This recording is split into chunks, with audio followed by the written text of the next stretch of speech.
Assalamualaikum warahmatullahi wabarakatuh. Perkenalkan, nama saya Eka Krisna Samudra dengan NIM 240211105920. Nah, saya merupakan seorang mahasiswa PPG Prajabatan Angkatan 3 Gelombang 1. Nah, pada kali ini saya akan membuat kampanye praktik baik untuk memenuhi tugas UAS Perspektif Sosial Kultural. Nah, untuk judul dari kampanye praktik baik yang saya buat yaitu terkait dengan penerapan scaffolding pada Zone of Proximal Development atau ZPD berbantuan simulasi PET dalam pembelajaran gerak.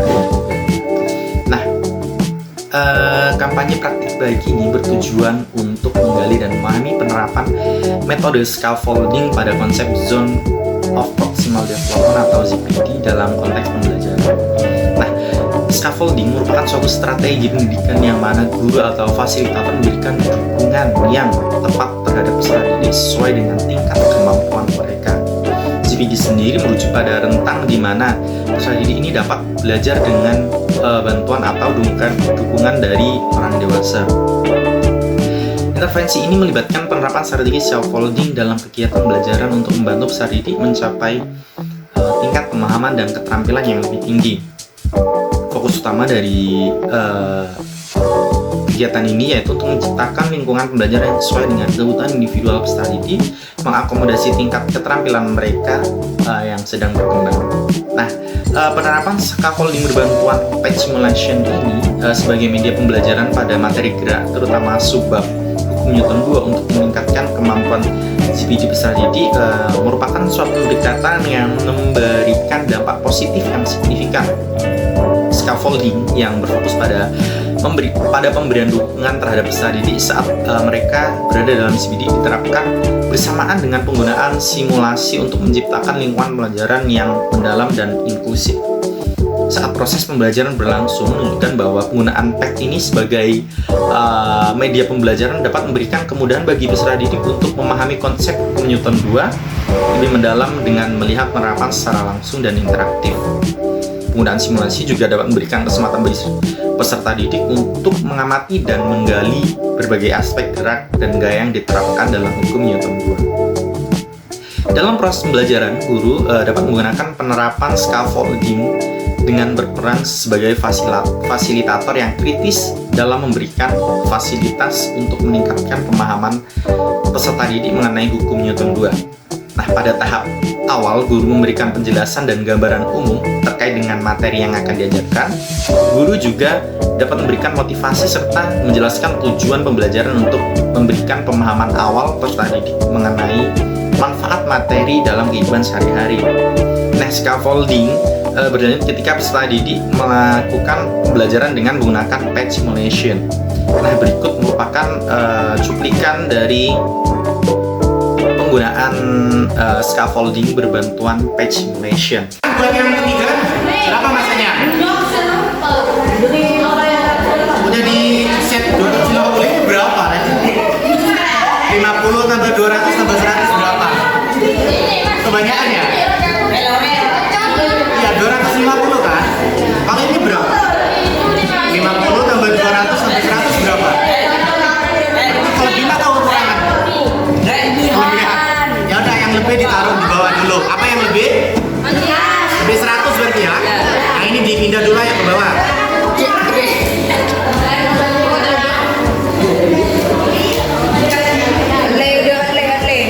Bisa?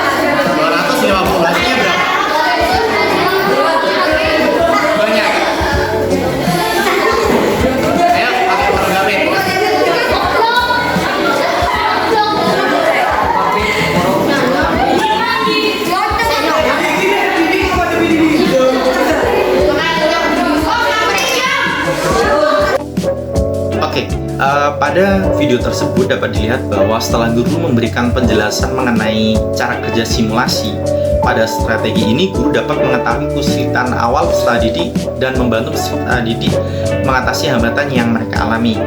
Nah, menurut Haryana 2016 menyatakan bahwa pertanyaan reflektif merupakan suatu alat yang penting dalam penerapan scaffolding. Guru sebagai fasilitator dapat memberikan pertanyaan yang mendalam terkait dengan pemahaman mereka dalam menggunakan patch simulation untuk merangsang pemikiran kritis peserta didik. Dalam tahap ini, peserta didik ini dapat menunjukkan umpan balik berupa jawaban yang kritis terkait dengan konsep yang mereka dapatkan, sehingga pembelajaran dapat menjadi lebih aktif dibandingkan pembelajaran dari biasanya. Nah, umpan balik yang diberikan peserta didik ini dibahas dengan umpan balik yang diberikan oleh guru sebagai fasilitator yang menjadi poin yang sangat penting untuk memberikan informasi yang lebih relevan yang bertujuan untuk membimbing peserta didik ke arah pemahaman yang lebih mendalam. Menurut Rahma et al. 2012, penggunaan umpan balik yang baik dari peserta didik maupun guru merupakan salah satu bagian yang penting dalam penerapan scaffolding. Dalam penerapan bagian ini, guru telah memberikan dorongan yang positif terkait dengan penjelasan lebih lanjut atau refleksi berupa perbaikan kesalahan dari hasil pembelajaran dengan menggunakan patch simulation.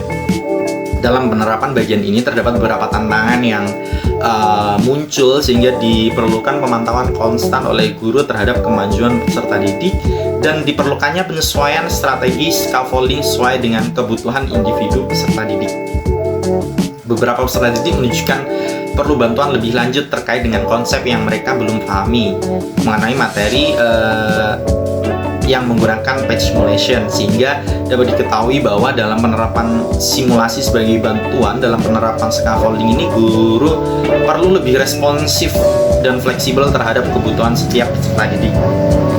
Lalu selanjutnya, berdasarkan penjelasan yang sudah saya jelaskan, penerapan scaffolding menggunakan simulasi PET dalam materi hukum Newton 2 sebagai media pembelajaran menunjukkan hasil yang cukup efektif, yang mana pembelajaran dapat lebih menyeluruh dengan memberikan pengalaman secara langsung terkait dengan penggunaan hukum Newton 2 dalam kehidupan sehari-hari. Dan dari penerapan ini menunjukkan bahwa pembelajaran dapat lebih banyak memberikan manfaat bagi peserta didik, terutama pada penerapannya dengan gambaran-gambaran secara langsung melalui patch simulation.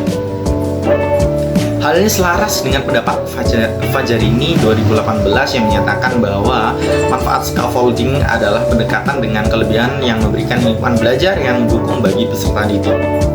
Pembelajaran ini juga menunjukkan bahwa scaffolding dan patch simulation dapat berjalan dengan baik dalam menciptakan pembelajaran yang baik dengan menunjukkan bahwa guru sebagai fasilitator dapat memberikan fasilitas yang maksimal untuk pertumbuhan dan perkembangan peserta didik terkait dengan pemahaman materi yang mereka pelajari.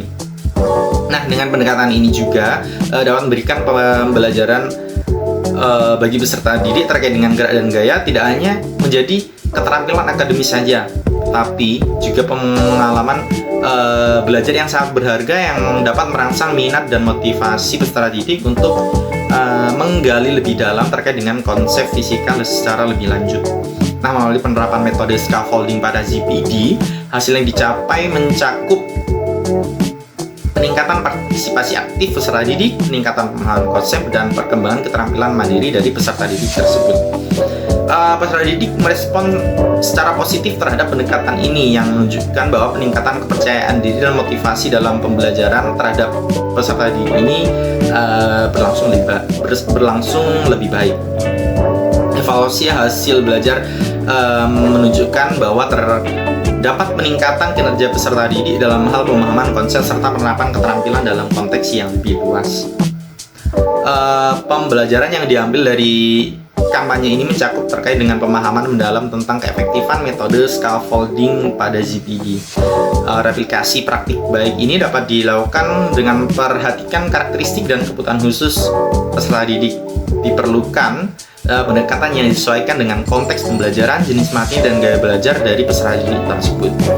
Guru sebagai fasilitator dapat menerapkan keterlibatan aktif, memberikan umpan balik yang konstruktif, dan dapat memodifikasi pendekatan yang sesuai dengan progres individual peserta didik. Nah, kampanye praktik baik ini menggarisbawahi bahwa pentingnya personalisasi pembelajaran dan memberikan dukungan yang sesuai untuk menunjukkan peserta didik pada tingkat CPD mereka. Nah, melalui pembelajaran dan replikasi ini diharapkan metode ini dapat menjadi landasan untuk menciptakan lingkungan pembelajaran yang dapat memotivasi peserta didik lebih baik lagi. Nah, sekian kampanye praktik baik dari saya. Apabila ada salah kata mohon dimaafkan. Terima kasih. Wassalamualaikum warahmatullahi wabarakatuh.